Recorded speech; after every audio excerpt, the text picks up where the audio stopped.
A paz do Senhor, meus irmãos, minhas irmãs, que nos assistem mais esta pré-aula. Estamos aqui hoje para falar da lição de número 8, que o título é Encontrando o Nosso Próximo.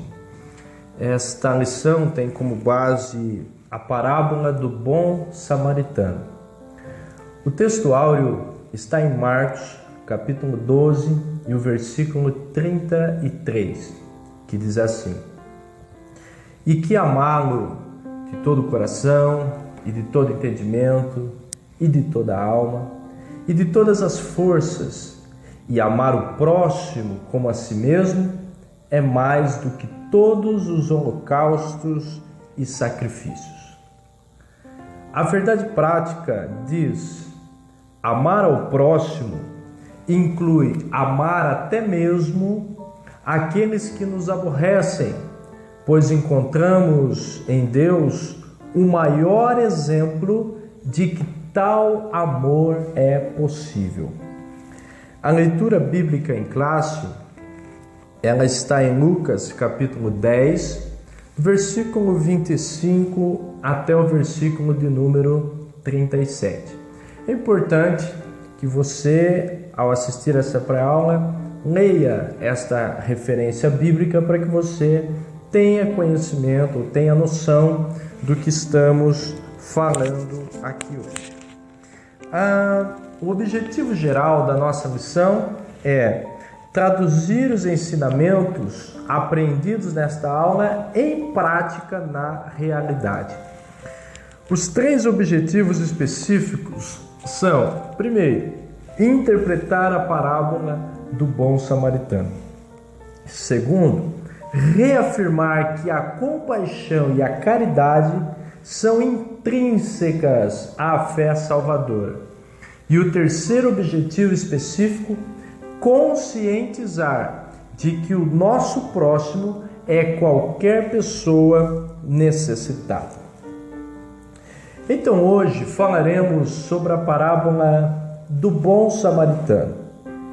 Esta parábola, ela trata de um desafio ao individualismo que nós temos visto muito presente no mundo, especificamente nos nossos dias. Ao contar essa parábola do bom samaritano, Jesus ele ensina que ajudar o próximo ou ajudar ao próximo está acima de qualquer diferença étnica, religiosa, de qualquer diferença em qualquer aspecto ou qualquer âmbito da vida humana. Em diversos momentos, nós vemos Jesus aplicando ou se aplicando a fazer com que as pessoas compreendessem que o seu reino não era deste mundo. O que isso significa? Significa dizer que as lógicas, o modo de pensar, o modo de agir deste mundo que vivemos, ele não se coaduna ou ele não está de uma certa forma idêntico com a forma que isto acontece no reino celestial. A lógica do reino de Deus é a lógica do céu. Portanto, na terra, a igreja tem a função de fazer com que esta lógica do céu seja praticada aqui na terra. Quando na oração do Pai Nosso, Jesus ensina os discípulos a orarem dizendo: seja feita, Pai, a tua vontade, assim na terra como no céu. Jesus está dizendo que a vontade de Deus para a terra, ela precisa estar relacionada com a vontade dele, como ela acontece nos céus. Nos céus, a vontade de Deus ela é soberana, ela é plena, ela é abundante, ela é perfeita. E então na terra, a igreja de Cristo ela precisa trazer essas características para a sua vida, para o seu cotidiano, para o seu dia a dia. Essa parábola tão conhecida do bom samaritano, sem sombra de dúvidas, é um desses preciosos momentos no qual Jesus se serviu, desse método didático para trazer aos seus discípulos e a todo quantos o ouviam naquela ocasião, e isso se estende a nós por extensão, um novo conceito sobre quem é o nosso próximo ou como devemos proceder em relação a ele, em relação ao próximo. É uma grande pergunta que muitos fazem, que muita gente se faz até dentro das igrejas. Quem é o meu próximo? O meu próximo é o meu irmão, aquele que se assenta comigo, aquele que ceia comigo na igreja, aquele que comunga da mesma fé que eu. Quem é o nosso próximo? Nesta lição nós vamos ver qual é a ideia de Cristo em relação a quem é o próximo. É evidente que temos muitos conceitos equivocados e muitos conceitos elaborados dentro de nossa mente, do nosso coração, que às vezes não estão relacionados com a lógica do reino de Deus. Portanto, queridos, é necessário que nós façamos um exercício mental e que este exercício ele se transforme na prática cristã, de que nós necessariamente precisamos colocar a nossa vida, os ensinamentos pautados na palavra de Jesus. Jesus nos ensina a tomarmos algumas atitudes, a falarmos algumas coisas. A forma como devemos viver e agir nesta terra foi pautada ou foi estabelecida por Cristo, e isso está registrado nos evangelhos. Portanto, é evidente que nós temos visto muitas pessoas, às vezes nós nos incluímos nesse grupo, fazendo coisas que estão se distanciando da palavra de Deus. Portanto, a palavra de Deus, a Bíblia Sagrada, precisa ser o nosso manual, a nossa regra de fé e prática.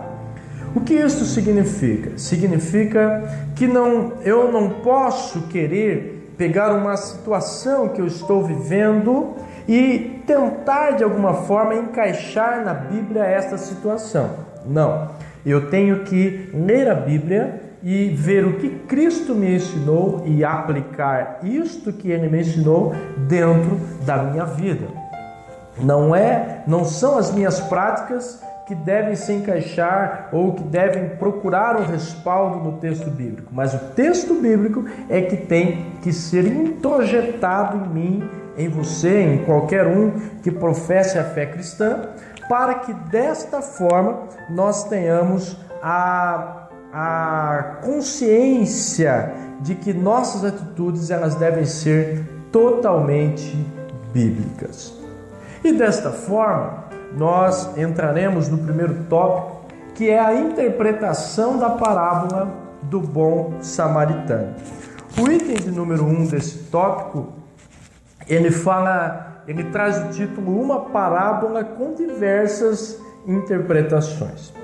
É comum nós termos visto pessoas ao longo do tempo sempre interpretando os textos bíblicos, em especial as parábolas de Jesus, fazendo aquelas aplicações que trazem um ensino prático para a nossa vida. Portanto, nós temos percebido que ao longo da história, a parábola do bom samaritano, assim como outras, ela também tem sido alvo das mais diversas e variadas interpretações por parte daqueles que atentam explicar ou pregar ou ensinar.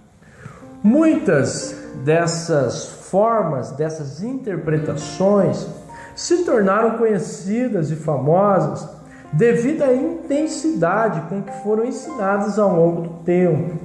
Muitos se utilizaram de um método conhecido como alegoria para atribuir ao texto sagrado um objetivo que ele não tem. as pessoas fazem uma aplicação de uma forma alegórica, trazendo elementos ou incorporando outros elementos à história para tentar dar um sentido, quando na verdade não é aquele o verdadeiro objetivo. Por exemplo, alguns estudiosos empreenderam a essa parábola a explicação e a aplicação de que essa história ela pudesse ser uma representação da caminhada humana ao sair do Éden. E aqui eles alegoricamente colocam o Éden representando Jerusalém na parábola e que tomam o caminho do mundo, que na parábola representado pela cidade de Jericó. Então, muitos fazem isso até hoje. Pegam elementos da parábola e tentam fazer uma alegoria para tentar explicar. Olha, Jerusalém é o Éden, Jericó é o mundo, e aquele homem que estava à beira do caminho era Adão, que saiu e fugiu da presença de Deus, e assim por diante. Mas como nós já falamos em aulas anteriores, é necessário tomarmos muito cuidado quando fazemos essas interpretações sem se valer dos princípios da hermenêutica. A hermenêutica são as regras para a interpretação bíblica da maneira correta, eficiente e eficaz. O que de fato Jesus quis dizer quando ele pronunciou essa parábola? Essa pergunta nós temos que ter em nossa mente. O que Jesus quis dizer, não o que eu entendo da parábola. Eu tenho que procurar submeter a minha mente, a nossa mente, ao contexto de que Jesus estava. Portanto, é muito importante ler a parábola de acordo com o contexto e ter a noção desses elementos. O item de número 2 diz, pondo Jesus à prova ou tentando-o. Aqui nós vamos ver que Jesus, ele conta a parábola do bom samaritano porque um doutor da lei, bem sucedido, procura Jesus para lhes fazer algumas perguntas e desta forma colocar Jesus à prova. O objetivo dele era fazer com que Jesus fosse tentado. Versículo 25, na tradução que nós utilizamos, ele diz, eis que se levantou um certo doutor da lei, tentando-o, e dizendo, mestre, que farei para herdar a vida eterna? O objetivo desse doutor da lei, um homem que estudava toda a lei de Moisés minuciosamente, era procurar pegar Jesus nas suas próprias palavras. Assim como os fariseus, todos eles queriam fazer com que Jesus caísse numa cilada que eles preparavam na questão do discurso. Eles faziam uma pergunta para que, dependendo da resposta, eles pudessem acusá-lo, Jesus, de algum ponto, ou de alguma blasfêmia, ou de alguma coisa relacionada. Portanto, o termo grego que é utilizado aqui nesta passagem, ele traz o que? A ideia de colocar à prova o caráter de Cristo. Olha que ele não está querendo apenas denegrir a imagem de Jesus, ou fazer Jesus ser ali intimidado, ou passar um tipo de vergonha, que às vezes é o que temos nas salas de aula, não é? Temos alunos que fazem perguntas para querer testar ou provar o professor. Tem muitos alunos que fazem uma pergunta já sabendo a resposta, ou fazem perguntas de uma forma capciosa para que, dependendo da resposta que o professor dê, e às vezes ele pega a frase fora do contexto, para querer fazer alguma crítica àquele professor ou àquele mestre. O que nós temos aqui é um homem querendo provar o caráter de Jesus, o caráter de Cristo. Isso vai nos fazer entender que aquele homem, de uma maneira muito ardilosa, muito rude, ele busca colocar o mestre dos mestres, que era Jesus, o mestre por excelência, numa situação difícil. Quem sabe ele até mesmo imaginava receber algum tipo de elogio quando ele vai interrogar Jesus, dizendo: mestre, o que eu preciso fazer para herdar a vida eterna? Talvez ele pensasse: agora Jesus vai me parabenizar pelo teor da minha pergunta. Queridos, Jesus, ele ouve a pergunta, mas ele já sabia da intenção do coração de quem estava fazendo ou elaborando aquela pergunta. É comum nós termos pessoas que nos fazem questionamentos para que nós sejamos testados à frente deles ou até mesmo na frente da sala de aula. Porém, precisamos ter a humildade, porque nós não somos Cristo. Cristo é o mestre por excelência. Nós somos discípulos de Cristo. Porém, precisamos, como professores, termos a humildade de dizermos a esse aluno: se tivermos a resposta, responderemos; se não tivermos uma resposta clara, definitiva, objetiva, que buscaremos a resposta, a fim de sanar a dúvida daquele irmão ou daquele aluno. O que não podemos é agir com prepotência, com soberba e querer mostrar um conhecimento que às vezes não temos. Conhecimento é adquirido, e você não adquire conhecimento se você não lê livros, se você não lê Bíblia, se você não estuda, se você não gasta tempo, se você não se dedica, você não obterá o conhecimento que você precisa. Quer dar aula? Professor precisa se dedicar. Compre livros, dicionários, enciclopédias, comentários bíblicos, estude o maior número de textos possíveis relacionados àquilo que nós vamos ensinar. Por quê?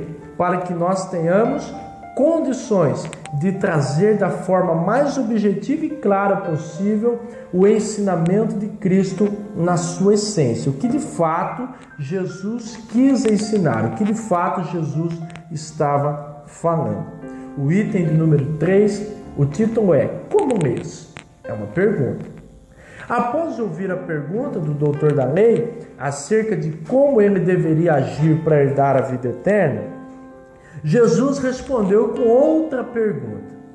Ele questiona sobre o que diz a lei, ou como você a lê, de que forma você interpreta. Quando Jesus diz como você lê a lei, ele não está dizendo o que você decifra com os seus olhos os caracteres, as letras, conseguir juntar as letras para formar uma palavra. Jesus está querendo dizer assim: como é que você interpreta a lei? Uma coisa é ler a Bíblia, outra coisa é saber interpretar o que ela de fato está dizendo.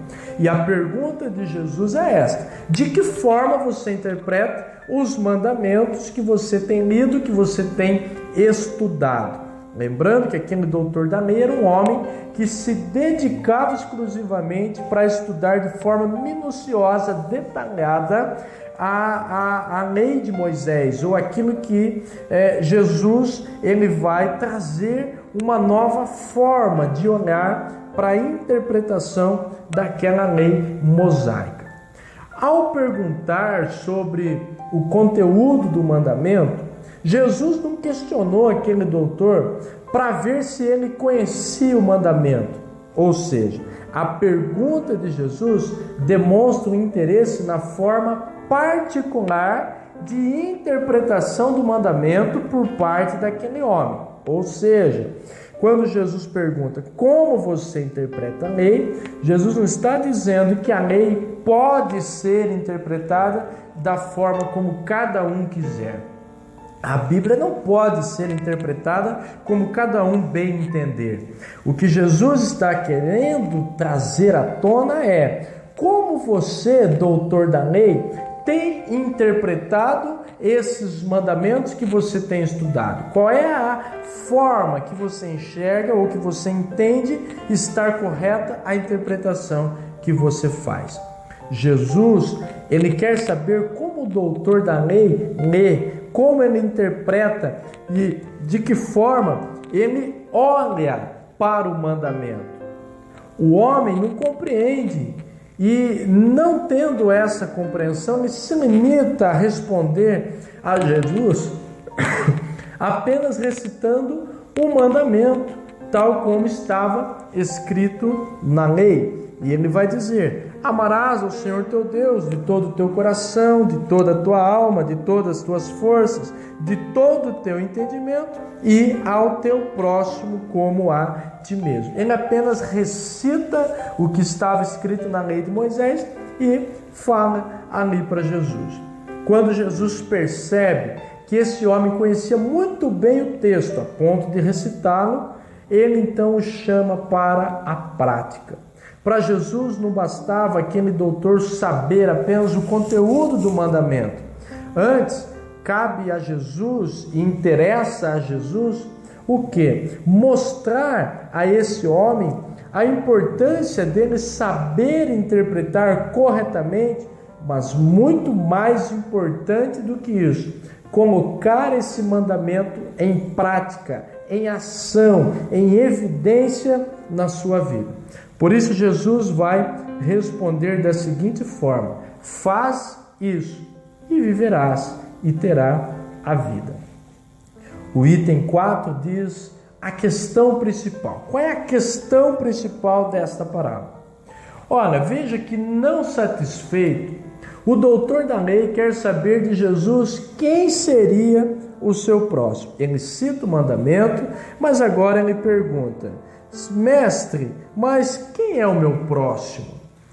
E aqui nós vamos ver que pode ser que ele tenha imaginado que Jesus até revelasse ali algum nome de uma pessoa, de alguém muito próxima a ele, alguém que ele amasse ou gostasse muito.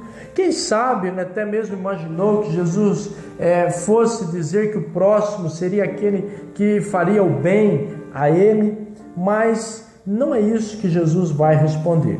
Então é neste contexto que a parábola do bom samaritano, ela vai ser contada por Jesus. Qual é o contexto? Um homem que entende da lei, mas que interpreta os mandamentos apenas recitando, não entendendo a sua validade prática. Jesus então agora vai contar esta parábola para trazer aquele homem, a trazer à mente daquele homem a importância de praticar os mandamentos. Os mandamentos têm que ser convertidos em prática. Jesus, então, quando conta esta parábola, ele deixa claro que as tradições e a religiosidade não podem nos ensinar acerca de quem é o nosso próximo. Se você está aí buscando saber quem é o seu próximo, olhando para dentro da igreja, para dentro da liturgia, dos ritos que nós temos como denominação pentecostal, eu quero dizer que você não saberá interpretar o que Jesus disse, quem é o teu próximo. Jesus então vai dizer que o homem que desceu de Jerusalém para Jericó estava caído e ferido à beira do caminho. Porém, o sacerdote passou e não viu como o seu próximo, não entendeu que ele era o próximo a fim de ajudá-lo. O levita também passou por ali e não o entendeu como sendo o seu próximo. Mas um homem samaritano, de uma forma surpreendente, assim enxergou aquele homem caído no caminho como sendo o seu próximo. E de uma forma extremamente bonita, corajosa, ele vai fazer algo que os judeus, representados naquela parábola pelo levita e pelo sacerdote, não iria fazer. Como um judeu, aquele doutor da lei, ele jamais enxergaria um samaritano, que era considerado impuro, um povo mestiço com os judeus, alguém que era próximo seu. Então olha que Jesus, ele está falando que nesta parábola tem a figura de um homem samaritano. Os samaritanos não se davam com os judeus, eram como se fossem inimigos por questões éticas, religiosas e por questões até mesmo históricas. Jesus, no entanto, assim vai ver este homem e quer que esse doutor da lei veja também o homem caído como sendo o próximo daquele samaritano, e em contrapartida aquele samaritano também se torna o próximo daquele homem caído. Esta é a questão pela qual Jesus vai trazer a ideia principal da parábola. A indagação é: quem é o meu próximo? Então agora Jesus vai contar uma história para responder: olha, você vai entender agora quem é o seu próximo. E o próximo aqui Jesus está representando na figura do samaritano. Agora vamos entrar no tópico de número 2, que fala da compaixão e caridade são intrínsecas à fé salvadora. E o item 1, vamos falar da compaixão. No versículo 33 do capítulo 10 de Lucas, Jesus ele diz que o samaritano chegou ao pé daquele homem e vendo-o, primeiro ele precisou ver, moveu-se de íntima compaixão. A compaixão aqui, ela se refere a um sentimento intenso que ela causa tanto um incômodo a ponto de alterar não apenas a consciência ou o pensamento, mas também o aspecto físico, porque o texto está dizendo que o samaritano se moveu. Houve ali alguma mudança no seu semblante. Jesus ressalta esse ponto importante a fim de que o doutor da lei entendesse que saber quem é o seu próximo está relacionado também com o nosso estado de espírito. A nossa fisionomia, a nossa aparência, a forma como nós estamos ou nos portamos vai dizer muito também se aquele que está ao nosso lado tem sido nosso próximo. Vamos traduzir isso para a prática. Nós fazemos parte de uma denominação, de uma igreja, fazemos parte de um grupo de pessoas. E dentro desse grupo existem pessoas que às vezes precisam da nossa ajuda, do nosso auxílio, seja financeiro, seja espiritual, seja emocional, seja dedicar o nosso tempo a essas pessoas. Porém, por que muitos não fazem isso? Porque não sentem a compaixão. Não consegue olhar para o outro e ver que a dor do outro é tão grande, ao ponto de que eu posso ter uma parcela ou uma oportunidade de amenizar a dor desta pessoa. O que nós precisamos ter é compaixão pelas pessoas, e aqui não estou falando nem pelas almas perdidas, eu estou falando amar as pessoas ao ponto de ajudá-las em suas necessidades. Jesus ajudava as pessoas, Jesus supria a necessidade das pessoas. E a função da igreja hoje é suprir também a necessidade dos menos favorecidos. Mas é comum a gente ver pessoas se esbaldando, se esbanjando em tantos outros requisitos humanos, passageiros, e às vezes não tem coragem de estender a mão para alguém. Isto não é nem falta de amor, isso é falta de compaixão. Mas é necessário olharmos para a nossa vida e entendermos que Jesus teve compaixão de nós. Ele sentiu a nossa dor, Ele sentiu o nosso pecado, Ele sentiu o nosso desprezo. É por isso que Ele é o nosso exemplo. E Ele está querendo que nós aprendamos aqui que para amar o próximo como a nós mesmos, precisamos sentir compaixão. O segundo item fala do cuidado. Versículo de número 34 diz que o samaritano se aproximou do homem ferido, atou-lhe as feridas, aplicando-lhes azeite e vinho, e pondo sobre a sua cavalgadura, ou sobre seu cavalo, o levou para uma estalagem e ali cuidou daquele homem. Prestem atenção aqui, meus queridos, que a ação, ela toca no aspecto da prática do amor, ou seja, o cuidado que a gente tem que ter com as pessoas está contido no mandamento. Por quê? Porque Jesus ordena: Amarás ao Senhor teu Deus e ao teu próximo como a ti mesmo. Não é amar o próximo como você se ama, é amar o próximo como se o próximo fosse você. É diferente. Amar o próximo como me amo pode ser que seja conveniente em alguns aspectos, mas amar o próximo como se o próximo fosse a mim mesmo, como é que eu faria? Ou o que eu faria, o que eu deixaria de fazer para o meu próximo se eu visse nele a minha própria vida, a mim mesmo? É aquele ditado: não faça aos outros o que não gostaria que fizessem a você, e faça aos outros o que gostaria que fizessem a você. O amor de que trata o mandamento aqui não é um amor retórico, muito menos aquele amor platônico, filosófico, do campo das ideias, mas Deus está aqui nos mostrando e nos dando o exemplo que o amor verdadeiro é aquele registrado em João 3,16, que diz que Deus amou o mundo de tal maneira que deu seu Filho unigênito. O unigênito é o único, não é o primeiro, é o único, para que todo aquele que nele crê não pereça, mas tenha a vida eterna.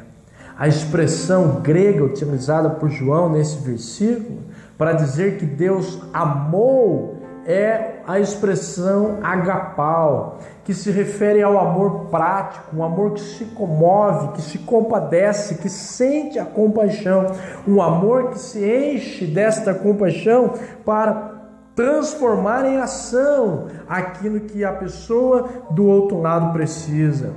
Aqui nós aprendemos que não basta dizer que amamos, nem mesmo apenas amarmos, mas nós precisamos entender que o amor precisa ser avançado para um estágio maior, que é a prática. Amar sem prática não se converte em amor. Não há uma demonstração de cuidado sem a prática, assim como não há amor sem compaixão. Nós precisamos amar as pessoas, e amar é prática. As pessoas às vezes pedem-nos ajuda, a gente diz: vamos orar por você, meu irmão. Ele não precisa de oração, ele precisa de dinheiro, ele precisa de uma cesta básica, ele precisa de uma carona, ele precisa de qualquer aspecto físico que seja. Precisamos converter o nosso amor na prática. Jesus converteu o amor dele na prática, e a prática do amor de Jesus foi estendida na cruz do Calvário. Por que nós não conseguimos traduzir o amor na prática? Terceiro item, fala da caridade. O samaritano da parábola não apenas se aproximou do homem que estava ferido à beira do caminho, nem somente se compadeceu dele, mas ele decidiu curá-lo, dar-lhe atendimento de emergência, conduzi-lo a uma estalagem, dar remédio, pagar o seu tratamento. Já na estalagem, o samaritano recomenda ao dono, ao hospedeiro, que cuidasse daquele homem, porque ele precisava prosseguir a sua viagem, mas ele voltaria a passar por ali, e ao voltar e passar, ele pagaria alguma despesa que possivelmente tivesse ficado além do que ele já havia deixado pago. Tais atitudes são uma clara demonstração de amor, ou seja, o amor do samaritano ao próximo foi expresso em atitudes e ações ao ponto de se comprometer até mesmo com os gastos que seriam gerados depois. Para Cristo, só existe realmente caridade se houver demonstração de amor. Pois, em João 3,16, que já citamos, não diz apenas que Deus amou o mundo, mas que Ele também deu o seu Filho. Amar e dar. Amar e agir. A evidência de que Deus ama, ela é demonstrada pela sua compaixão pelo mundo perdido. Deus se compadece e mostra isso na prática. Ele nos amou, Ele nos ama.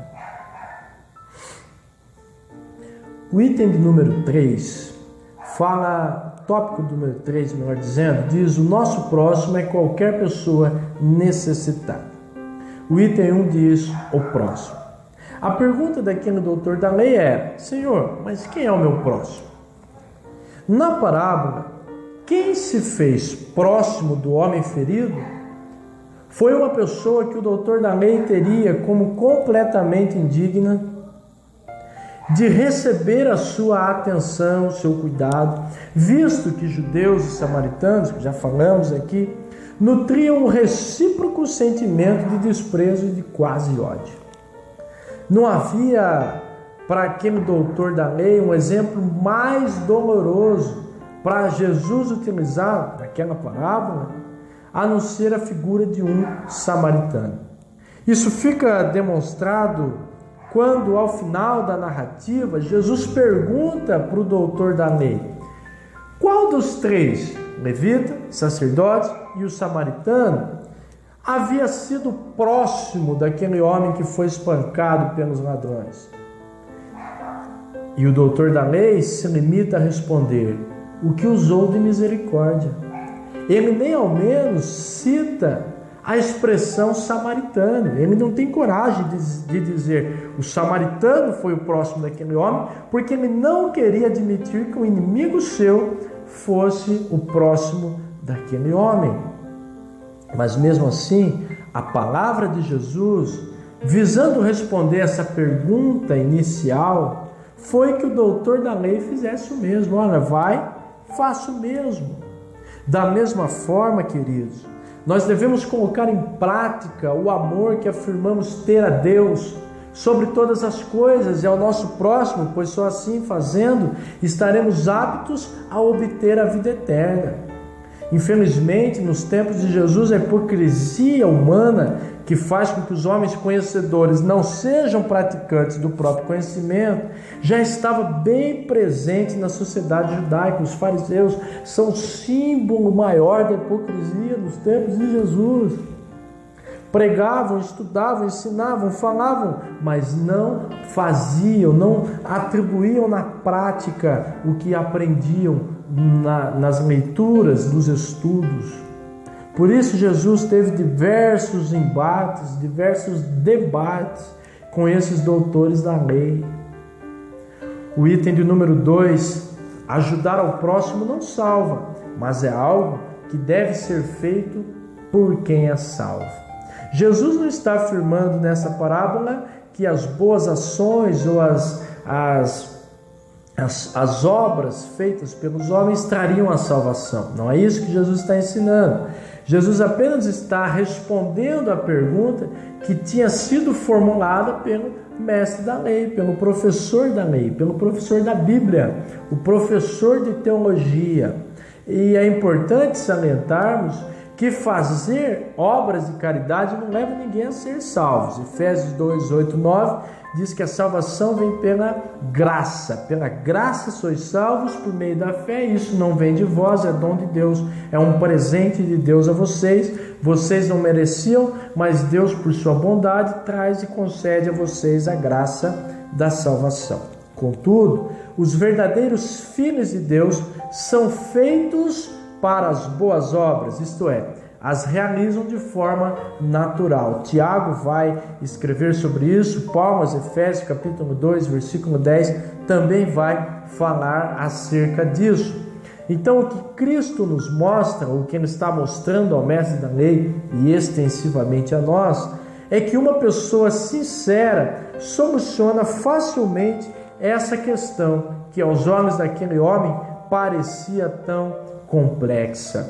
Olha só, Jesus está dizendo, o próximo daquele homem foi o samaritano, assim como o nosso próximo, ou as pessoas a quem nós vamos fazer o bem, ou fazer uma ação, uma atitude de caridade, alguma coisa do gênero, eu não preciso pensar se aquela pessoa é da minha igreja, é da minha denominação, mas não é da assembleia, não participa da escola dominical. Não, meus queridos, fazer o bem não requer condições. A única condição de fato para fazermos ações ou para transformar o amor em ações é o amor daquele que nos amou, mostrando em ação o seu verdadeiro amor. Ele demonstrou na cruz do Calvário que nos amou. O item de número 3, fala que a medida do amor, ou qual a medida do amor para com o necessitado. Como é que medimos este amor? A medida do amor para com o próximo não deve ser estabelecida com base nas diferenças, como já mencionamos, de nacionalidade, confissão religiosa, grupo social, etnia, mas unicamente com base na necessidade do outro. O próximo que se encontra em uma situação de emergência e precisa que algo seja realizado por ele naquele momento, não pode esperar qualquer análise ou palavra motivacional. A pessoa está precisando de um remédio e a gente diz que vamos orar. Está precisando de comida, a gente diz vamos orar. Está precisando de um emprego, ele te traz um currículo, você diz, vamos ver se a crise melhora no país. Meus queridos, vamos transformar em atitude aquilo que Jesus nos ensinou e nos ordenou a fazer. Ele disse, vós sereis meus discípulos se fizeres o que eu vos mando. E o meu mandamento é este, amar ao Senhor teu Deus acima de todas as coisas e ao próximo como a ti mesmo. Por isso, nós estamos aqui falando em ações concretas, ajudas materiais, assim como na parábola contada por Jesus.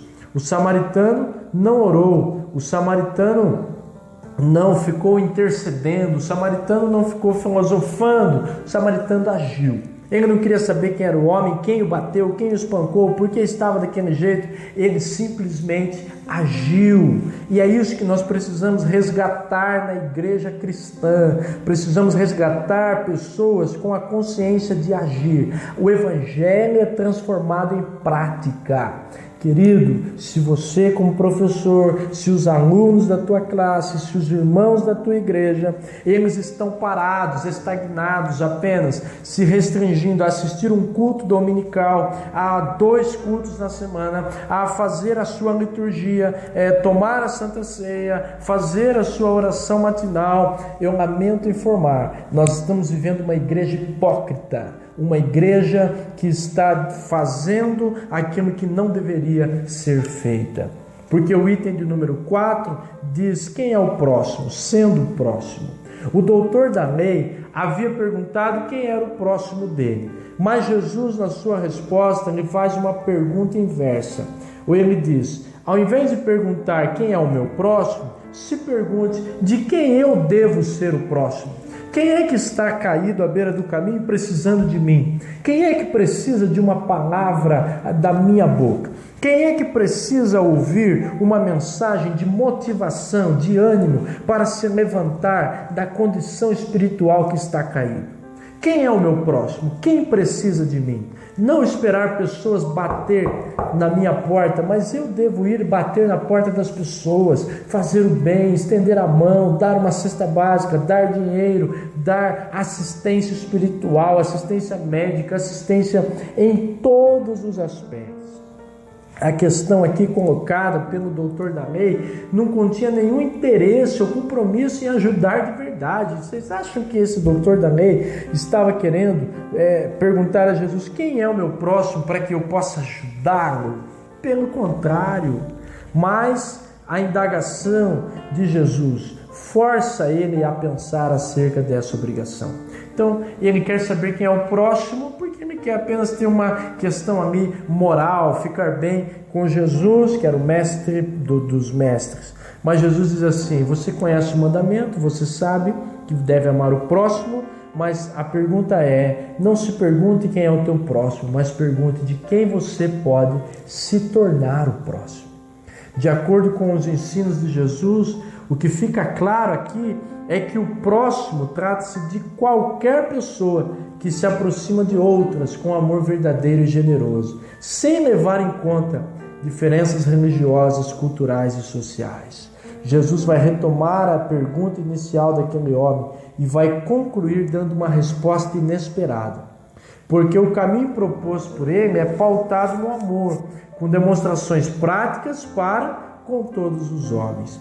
O coração cheio de amor fala e age de acordo com a consideração de Jesus perguntando sempre de quem eu posso ser o próximo, ou seja, a quem eu devo socorrer.